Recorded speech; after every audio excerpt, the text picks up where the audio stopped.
massage for eye strain relief.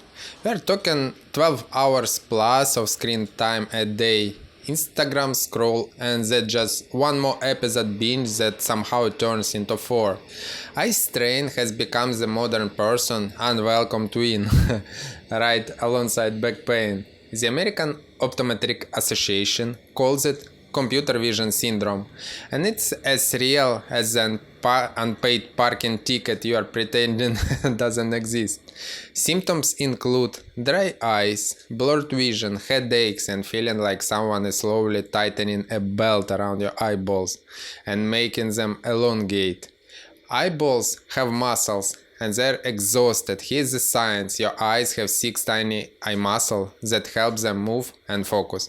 These aren't just passive belts. They're supposed to be active, moving around like in nature, constantly changing focus distance, working, relaxing, switching, working between each other.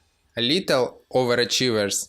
And when you lock them into staring screen mode all day, they go stiff fast and become stuck, like a video to turn in a static picture.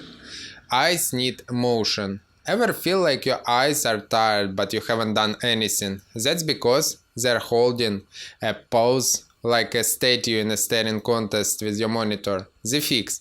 Just like your shoulders need a stretch, your eye muscles need movement and a gentle massage. The eye massage. The $0 miracle you've been ignoring. Let's